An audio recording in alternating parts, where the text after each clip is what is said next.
কোৰাণ সন্দৰ্ভত বিতৰ্কিত মন্তব্য কৰা মুস্তাফা কামাল আজাহাৰী পুনৰ বিতৰ্কৰ মাজত সোমাই পৰিছে। মুস্তাফা কামাল আজাহাৰীয়ে এগৰাকী যুৱতীৰ শ্লীলতা হানি কৰাৰ এক গুৰুতৰ অভিযোগ উত্থাপিত হৈছে।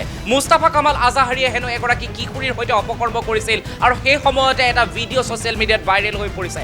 একাংশ লোকে এই ভিডিঅ'টো ছ'চিয়েল মিডিয়াত আপলোড কৰিছে, সংবাদ মাধ্যমৰো কিছু অংশই এই ভিডিঅ'টো ছ'চিয়েল মিডিয়াত আপলোড কৰিছে আৰু দাবী কৰিছে যে এই ভিডিঅ'টো যিজন ব্যক্তিয়ে মাৰ খাইছে সাধাৰণ ৰাইজৰ পৰা সেই ব্যক্তিজন মুস্তাফা কামাল আজাহাৰী বুলি। মুস্তাফা কামাল আজাহাৰীয়ে লখিমপুৰত কিশোৰীৰ সৈতে ভয়ংকৰ কাণ্ড সংঘটিত কৰাৰ গুৰুতৰ অভিযোগ উত্থাপন কৰিছে এইসকল লোকে আৰু এইসকল লোকে ছ'চিয়েল মিডিয়াত এই ভিডিঅ'টো আপলোড কৰিছে। ছ'চিয়েল মিডিয়াত ভিডিঅ'টো আপলোড কৰাৰ সময়তে ভিন্নজনে কৈছে যে কোৰাণ সন্দৰ্ভত বিতৰ্কিত মন্তব্য কৰা মুস্তাফা কামাল আজাহাৰীৰ প্ৰকৃত স্বৰূপ এয়া। এই ভিডিঅ'টো যিসকল লোকে ছ'চিয়েল মিডিয়াত আপলোড কৰিছে তেওঁলোকে কৈছে যে এই ভিডিঅ'টো যিজন ব্যক্তিয়ে মহিলাসকলৰ পৰা উত্তম মধ্যম খাইছে বা যিজন ব্যক্তিক মহিলাসকলে পুৰুষসকলে উত্তম মধ্যম সুধাইছে সেই ব্যক্তিজনেই হৈছে সেইজন মুস্তাফা কামাল আজাহাৰী, যিয়ে দুৰ্গা পূজাৰ সময়ত বিতৰ্কিত মন্তব্য কৰিছিল কোৰাণ সন্দৰ্ভত।